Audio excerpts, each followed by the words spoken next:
AIIMS வளாகத்தில் ஒரு நாள் கூட கல்வி கற்காமல் மருத்துவ பட்டம் பெறும் நிலையில் உள்ளனர் மதுரை எய்ம்ஸ் மருத்துவக் கல்லூரியின் முதல் MBBS பேட்ச் மாணவர்கள். இதற்கான காரணம் என்ன? முழு விவரங்களை பார்க்கலாம்.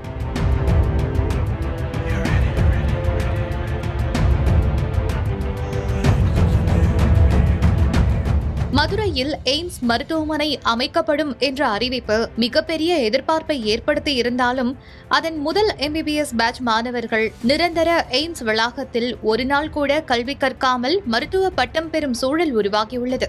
2019ஆம் ஆண்டு ஜனவரியில் பிரதமர் நரேந்திர மோடி மதுரை அருகே தோப்பூரில் எய்ம்ஸ் மருத்துவமனைக்கு அடிக்கல் நாட்டினார்.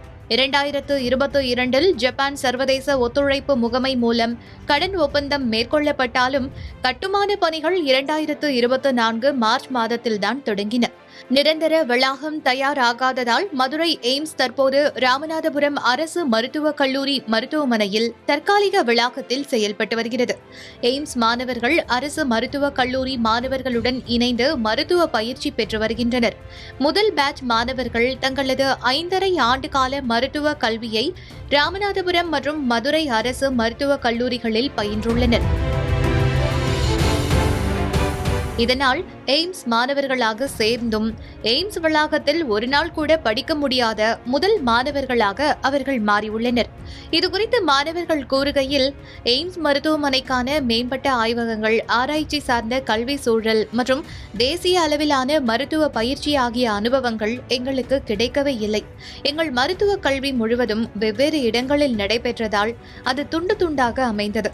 அரசு மருத்துவக் கல்லூரியில் கிடைக்கும் பயிற்சிக்கும் எய்ம்ஸ் போன்ற தேசிய மருத்துவ நிறுவனத்தில் கிடைக்கும் அனுபவத்திற்கும் வித்தியாசம் உள்ளது என்று வேதனை தெரிவித்துள்ளனர். வரும் கல்வி ஆண்டில் மேலும் 50 MBBS மாணவர்கள் சேர உள்ளனர். அவர்களுக்கான வகுப்புகளும் ராமநாதபுரம் தற்காலிக வளாகத்திலேயே நடைபெறவுள்ளன. தற்போது அங்கு 6 வகுப்பறைகள், 2 ஆய்வகங்கள் மற்றும் 1 நூலகம் மட்டுமே இருப்பதால் கூடுதல் இடவசதிக்காக புதிய கட்டிடம் பயன்படுத்தப்பட உள்ளது.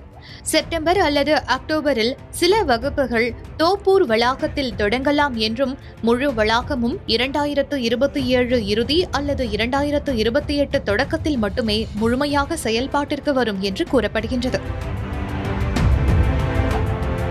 2024ஆம் ஆண்டு அடிப்படை வசதிகள் இல்லாததை கண்டித்து மாணவர்கள் போராட்டத்தில் ஈடுபட்டனர். அதன் பின்னர் சில உள்கட்டமைப்பு வசதிகள் மேம்படுத்தப்பட்டாலும் நிரந்தர வளாகம் அமைக்கும் பணிகளில் தாமதம் தொடர்கிறது. அவர்கள் மருத்துவ பட்டம் பெற்று வெளியேறும் நேரத்திலும் தாங்கள் பயின்ற மதுரை எய்ம்ஸின் முழுமையாக செயல்படும் நிரந்தர வளாகத்தை ஒருமுறை கூட பார்க்க முடியாத நிலை உருவாகியுள்ளது. இதுகுறித்து முன்னாள் தேசிய மருத்துவ ஆணையத்தின் முதுகலை மருத்துவ கல்வி வாரிய உறுப்பினர் டாக்டர் செந்தில் கூறுகையில், எய்ம்ஸ் பல்வேறு காரணங்களால ரொம்ப டிலேடா மதுரையில் ஆரம்பிக்கப்பட்டது. அப்படி ஆரம்பித்த போதுமே எந்த காரணத்துக்காக அந்த ஃபர்ஸ்ட் இயர் ஸ்டூடெண்ட்ஸை போய் ராம்நாத் மெடிக்கல் காலேஜில் அட்டாச் பண்ணாங்கன்றது எங்களுக்கு ஒரு சர்ப்ரைசிங் தான். அது மதுரை மெடிக்கல் காலேஜில் அப்பயே பண்ணியிருக்கலாம் அவங்க. அதை விட்டு ராம்நாத் காலேஜும் புது காலேஜ் அப்போ தான் ஆரம்பிக்கப்பட்டது. 2021 தான் ஆரம்பித்தாங்க. அந்த டைமில் அவங்களோட சேர்த்தும் போது ஒன்று தூரம் வேறு இங்கே எஸ்டாப்ளிஷ் பண்ணுறதுக்கும் அதுக்கும். அப்போ என்ன ஆகும்னா, அங்கேயே இன்ஃப்ராஸ்ட்ரக்சர் புதுசாக இருக்கும். ராம்நாட்டில் புது இன்ஃப்ராஸ்ட்ரக்சர் பண்ணிகிட்ருக்காங்க.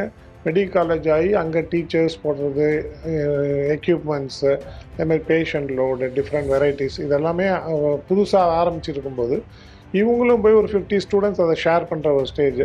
அதில் கொஞ்சம் கண்டிப்பாக அவங்களுக்கு ஆப்பர்ச்சுனிட்டிஸ் கம்மியாக தான் இருந்திருக்கணும். அவங்களுடைய லேர்னிங், ப்ராக்டிக்கல் லேர்னிங், ஃபஸ்ட் கிளினிக்கல்லேருந்து அவங்க கிளினிக்கல் சைடு போவாங்க, பேஷண்ட்டை பார்ப்பாங்க. அப்படின்னா கூட அது ஒரு எய்ம்ஸுக்கு ஏற்ற அளவில் இருந்திருக்குமா அப்படின்றது இல்லை. ஏன்னா shared with Ramnath medical college ஒன்று, அட்லீஸ்ட் ஒரு மதுரை மெடிக்கல் காலேஜ் மாதிரி பெரிய காலேஜில் போட்டுருந்தா ஓரளவுக்கு காம்பன்சேட் ஆகிருக்கலாம். பட் இன்னொன்று, எய்ம்ஸை பொறுத்த வரைக்கும் அந்த ஸ்டூடெண்ட்ஸ் எல்லாருமே அந்த டாப் லெவல் ஸ்கோர் பண்ணவங்க தான்.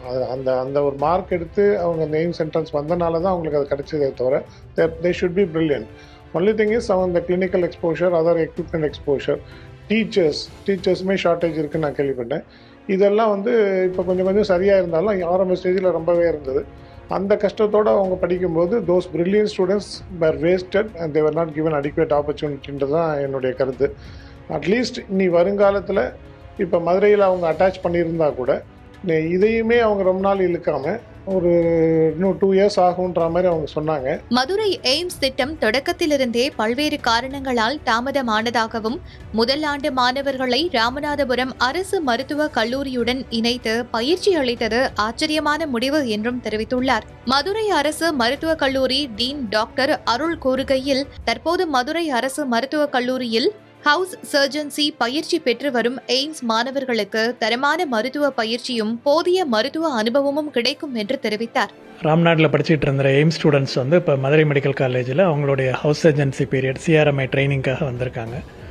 MBBS கரிக்குலமில் ரொம்ப முக்கியமான ப்ராக்டிக்கலாக பேஷண்ட் பற்றின நாலெட்ஜு, பேஷண்ட் பற்றின புரிதல் தெரிஞ்சுக்கிறதுக்கான இது வந்து ஹவுஸ் சர்ஜன்சி பீரியட் தான், 1 வருஷம் பண்ணுவாங்க.